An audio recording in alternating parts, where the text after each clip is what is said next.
Bienvenue sur le banc des joueurs, Diane Ouellette, responsable des communications de la Ligue de hockey d'excellence du Québec, volet masculin. Alors, en ce début de saison, évidemment, il y a plein d'affaires qu'on doit recevoir, soit comme information, comme nouvelles normes. Il y a plein de nouveautés parfois qui s'installent. Et avec toute cette charge-là de nouvelles informations qui arrivent, il arrive parfois où on en oublie, où on ne pense pas que ça, c'est important. Alors aujourd'hui, moi, j'ai voulu mettre à votre attention l'aspect des officiels. Les officiels hors glace et sur glace, parce qu'il se passe plein d'affaires là aussi, et c'est le cœur de nos parties. Il ne faut pas l'oublier, sans officiels, il n'y a pas de match. Donc, aujourd'hui, je suis en compagnie des deux Manitou, des deux gestionnaires, les administrateurs des officiels qui sont au niveau de la LHEQ ou Hockey Québec. Alors, bonjour Diane, Peter Moretti, je suis l'arbitre en chef provincial de Hockey Québec. Bonjour à tous, Marc Maisonneuve, coordonnateur des officiels pour Hockey Québec.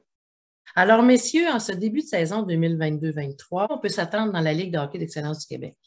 Nouvelle règle principale.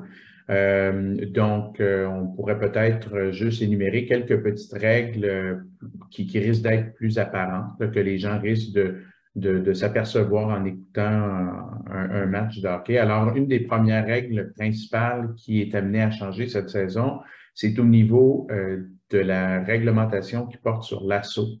Alors, depuis cette année, on ajoute un critère à l'assaut. Donc, les gens, lorsqu'on parle d'une infraction pour assaut, généralement, on tend à penser à des situations où, par exemple, un joueur va parcourir une distance importante pour aller mettre en échec un adversaire, va sauter, va frapper un joueur qui se retrouve en position vulnérable. Et donc, on vient ajouter un critère cette année à la règle qui s'appelle une punition pour frapper du côté non protégé de l'adversaire. Alors, le fameux, en termes hockey, on parle souvent de coup en provenance de l'angle mort ou blindside hit. Alors, on vient ajouter ce critère-là à la réglementation existante sur l'assaut, ce qui constitue là, un outil additionnel pour les officiels pour leur permettre d'enrayer les mises en échec qui sont dangereuses, celles-là justement qu'on ne veut pas voir lors d'un match de hockey. Oui, en fait, trois autres petites règles là, qui impactent directement le jeu. Naturellement, il y en a quelques-unes de plus, mais qui sont souvent du changement de littérature, si on peut dire. Mais les règles là, qui vont vraiment affecter le match, là, on parle de la règle 4.11 des tirs de punition. Donc, la modification pour cette règle-là, c'est que lorsqu'une équipe va se voir accorder un tir de pénalité, n'importe quel joueur de cette équipe pourra effectuer le tir de punition.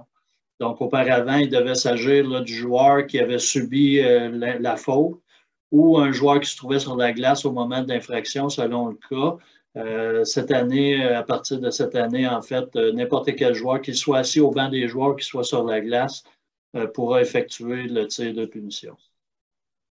La deuxième règle qui impacte le match sont au niveau là, des exceptions sur les endroits de mise au jeu lorsqu'une équipe est pénalisée. Donc, dans les années précédentes, un changement était survenu là, qui suit un peu les ligues supérieures comme le junior majeur, la Ligue nationale. Donc, dès qu'une équipe est pénalisée, la mise au jeu subséquente est pratiquement toujours là, dans sa zone défensive, donc pour favoriser l'offensive des matchs, à l'exception de 5 conditions. Donc, après un but, en début de période, sur une situation de dégagement refusé, lorsque les défenseurs en situation d'altercation ou d'attroupement en zone offensive vont pénétrer à l'autre bord, de l'autre côté du haut des cercles, donc la ligne imaginaire de ringuette qu'on a parfois sur certaines patinoires.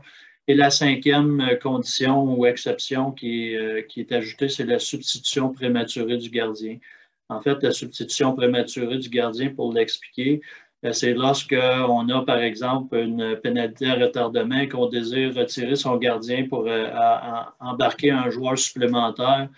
Lorsqu'on contrôle la rondelle, mais en fait, ce changement-là au banc entre le gardien et le joueur supplémentaire doit se faire alors que le gardien de but est à moins de 10 pieds ou 10 pieds maximum, 3 mètres environ du banc des joueurs. Donc, si cette substitution-là se fait avant le 10 pieds, ben, l'officiel signalera l'arrêt de jeu et à ce moment-là, la mise au jeu subséquente va se faire au centre de la glace. Troisième chose importante, là, si on peut dire, à connaître, c'est au niveau d'une nouvelle infraction qui était déjà pénalisée auparavant. Par contre, on en fait une règle à partir de cette année. Donc, c'est frapper en bas des genoux, la règle 8.7. Donc, on a ajouté la pénalité en anglais, en termes de hockey, on appelle ça le clipping.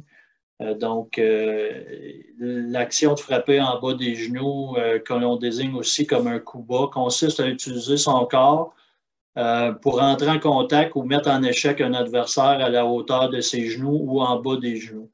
On considère que ce geste-là survient lorsqu'un joueur abaisse son corps avant d'appliquer ou de recevoir une mise en échec. Donc, c'est des infractions qui étaient déjà pénalisées auparavant pour avoir fait trébucher. Par contre, comme je l'ai mentionné, on en fait une règle spécifique cette année dans le livre de règlement. Le livre de règlement qui, en passant, est téléchargeable au niveau des App Store et les autres Android, ainsi de suite, pour une bonne maîtrise des règles de jeu. Autre règle, Diane, qu'il ne faut absolument pas négliger de souligner et de rappeler, là, c'est la fameuse règle sur la maltraitance. Ce n'est pas une nouveauté en tant que telle cette année parce que cette règle-là a été adoptée l'année dernière, mais on ne saurait mettre trop d'emphase sur le fait que les insultes, les injures ou les tactiques d'intimidation qui sont basées sur des motifs discriminatoires. Donc, on parle évidemment là, de race, d'origine ethnique, de religion, de sexe, d'orientation sexuelle. Toutes ces injures-là, le Canada nous demande de mettre l'emphase sur ce type d'infraction-là. Et donc, c'est vraiment tolérance zéro du côté des officiels lorsque ce genre de propos, ce genre de comportement-là est constaté. Bien, dans la mesure où les officiels en sont témoins, le message qu'on livre, c'est vraiment que ce comportement-là soit pénalisé pour qu'il puisse être ultimement enrayé. Et on poursuit évidemment dans cette même lignée. Donc, il faut comprendre que ces règles-là qui sont mises en place, ça vise la sécurité, l'éducation, la performance. On dit toujours, ça se dit mieux en anglais, mais on veut toujours que nos matchs soient safe and fair, donc sécuritaire et juste pour les deux équipes. Donc, toutes nos formations, les règlements sont basés sur ce principe-là, en fait. Les formations sont débutées là, depuis le début octobre. En fait, on a, dû à la pandémie, on a dû réajuster notre tir, ce qui nous a permis, s'il y a une bonne chose dans tout ça, c'est que ça nous a permis de découvrir les formations en virtuel qui donnent une certaine flexibilité à certains officiels qui sont des joueurs de hockey bien souvent. Donc, lorsqu'un joueur se fait ajouter une pratique, par exemple, ou est dans son camp d'entraînement et puis se fait ajouter une session dans son camp d'entraînement, ben, on est beaucoup plus flexible avec le virtuel de pouvoir reporter ou changer sa formation. Par contre, il y a certaines régions là, cette année aussi qu'on est revenu avec la formation en classe. Donc, on offre les deux possibilités justement pour permettre à nos jeunes joueurs, à nos jeunes officiels de vraiment avoir le choix qui les convienne parce qu'on ne voulait pas perdre des officiels en raison là, de la non-disponibilité pour certains stages qui arrivaient, si on peut dire, avant la pandémie. Donc, la pandémie a eu son bienfait par rapport à ça, c'est que là, on offre une certaine flexibilité. Donc, on va perdre moins de joueurs qui veulent devenir officiels puisqu'ils ont plusieurs possibilités de pouvoir suivre des stages de formation. Donc, plus de 1000 nouveaux qui sont inscrits comme c'est là. Au niveau de la formation en ligne de Hockey Canada. Et puis, les formations, là, ils battent leur train, là, disons, dans toutes les régions du Québec comme c'est là. Et puis, les sessions virtuelles sont aussi débutées. Donc, si vous avez besoin d'informations par rapport à ça, vous pouvez contacter vos responsables locaux et régionaux. C'est sûr et certain que avec la nouvelle centralisation de cette formation-là, c'est dorénavant vraiment le palier provincial qui se charge de d'organiser, de planifier et aussi de dispenser les séances de formation pour l'ensemble des arbitres et juges de ligne, des officiels à travers le Québec. Oui, parce qu'on peut constater qu'au fil des saisons, vous êtes créatif dans votre invitation aux gens, envers les joueurs ou les adultes ou les gens qui peuvent être intéressés à venir joindre les rangs des officiels. Oui, ben en fait, lors de l'événement de la Coupe Bel Air Direct, qui regroupe principalement ou sensiblement nos meilleurs joueurs de 14 ans et moins, en fait, les joueurs M13 qui s'en vont dans le M15 l'année suivante. Donc, on a lancé une invitation à des joueurs de calibre là, M17, M18 en montant pour justement venir essayer l'arbitrage. Donc, on les a réunis, on les a tous réunis à Saint-Hyacinthe dans le cadre du tournoi. On a fait une courte formation en classe de quelques heures, là, 2 à 3 heures. Ensuite, on était sur la glace pour environ 1 heure et demie, pour ensuite les mettre directement dans les matchs du tournoi, accompagnés d'officiels qui sont déjà des officiels de notre réseau Espoir, donc le M17-3A, qui sont venus supporter, encadrer ces jeunes-là. Donc, 2022, 2023, être arbitre dans la Ligue de hockey d'excellence du Québec, qu'est-ce que ça demande? Alors, ça demande la même chose que ça demande aux joueurs, en fait. C'est une ligue de hockey qui met l'emphase sur le plaisir, évidemment, mais aussi la compétition. C'est une ligue extrêmement relevée où les matchs sont d'un calibre très intéressant. Et tout comme c'est une ligue de relève, de développement pour les jeunes joueurs, ben, je vous dirais que c'est une ligue de développement pour la relève des officiels. Donc, ce qu'on demande, c'est des officiels qui ont une bonne condition physique, qui sont capables de suivre le jeu, qui sont capables de se déplacer, qui ont des habiletés, mais aussi des officiels qui ont la passion, qui veulent continuer à progresser.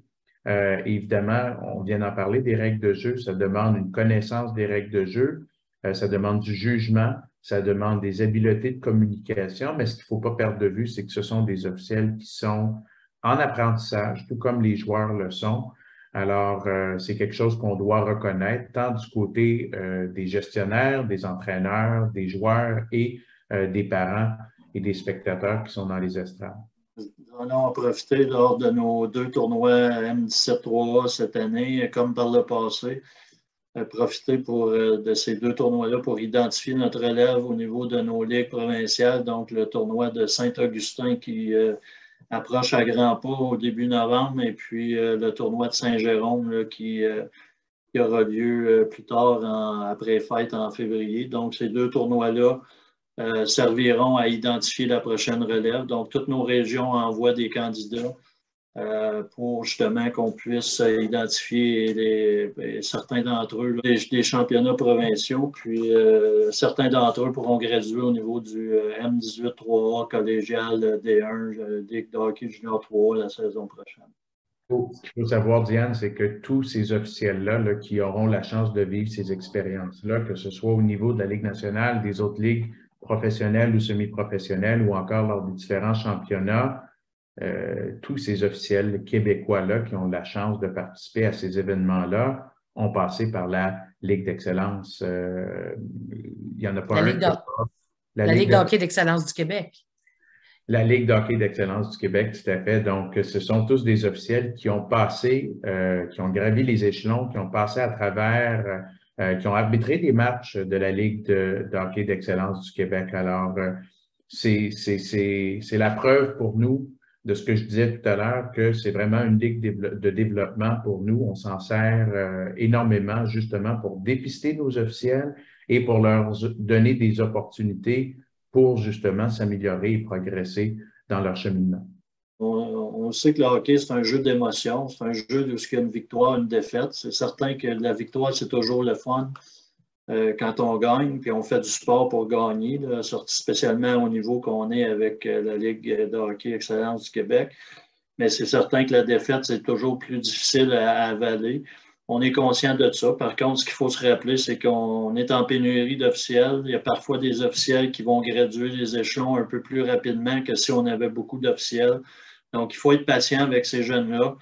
C'est souvent des bons jeunes qui ont une bonne tête sur les épaules, qui ont des bonnes familles, qui ont des bons parents, qui se lancent, on va dire, dans l'arbitrage pour justement participer ou s'engager dans le hockey sous une autre forme. Puis c'est certain qu'on n'accepterait pas que des parents crient après des jeunes joueurs de 13, 14, 15 ans parce qu'il a manqué une passe ou parce qu'il n'a pas fait un arrêt. Par contre, c'est le même principe avec les arbitres. C'est certain qu'ils vont manquer des hors-jeux, qu'ils vont manquer des pénalités ou qu'ils vont en donner des pénalités qui ne devraient peut-être pas être des pénalités. Mais ça fait partie de la game. Ça arrive à tous les niveaux. Donc, il faut se rappeler qu'il faut être patient pour les prochaines saisons. Nous donner le temps de faire un retour un peu avec ces jeunes-là, puis leur donner le temps d'avoir l'expérience nécessaire pour devenir vraiment des excellents officiels. C'est un cheminement, c'est un parcours qui n'est pas toujours facile, qui a beaucoup d'embûches. Par contre, comme on le mentionnait, l'encadrement de nos régions, nos superviseurs, nos formateurs, nos appointeurs, c'est vraiment par là que ça passe. Puis il faut juste donner le temps à tout le monde de donner un peu les outils nécessaires à ces officiels-là qui vont graduer les échelons. Il faut vraiment reconnaître que ces officiels-là sont beaucoup plus souvent qu'autrement là pour les bonnes raisons. C'est parce qu'ils sont des passionnés, des jeunes qui sont dévoués, qui veulent être sur la glace, qui veulent contribuer au développement du sport et qui veulent progresser. Alors, comme on ne s'autoriserait pas d'enguirlander ou de crier après des jeunes n'importe où ailleurs en société, ce n'est pas plus acceptable de le faire lorsqu'on met les pieds dans une aréna. Puis ça, je pense que les gens ont commencé à le comprendre, puis il faut poursuivre dans cette veine-là. Je vais en profiter pour souhaiter une bonne saison à tous nos joueurs. C'est important. On a passé beaucoup de temps pendant la pandémie à ne pas avoir de saison complète ou de ne pas être en mesure de jouer nos matchs ou de faire nos séances d'entraînement. Donc, c'est important de repartir du bon pied. Puis on va se le souhaiter, une saison complète, c'est ainsi, puis de revenir à la normale pour le bien de nos joueurs de hockey, pour le bien de leur développement. Que la saison sera haute en émotions positives et qu'on aura la chance peut-être de se croiser dans les arénas. Gênez-vous surtout pas, ça nous fait plaisir de répondre à des questions. On est là justement pour répondre aux questions, pour aider à la cause de l'arbitrage. Donc, souvent, là, c'est lors de discussions comme celle-ci où on peut démystifier certaines choses, où on peut justement fournir peut-être des informations qui peuvent changer la perspective de certaines personnes. Alors, ça va nous faire plaisir de discuter avec vous et bonne saison à toutes et à tous. Merci, monsieur. Et à vous aussi, on va souhaiter une excellente saison 2022-2023. Merci beaucoup, Diane. Merci.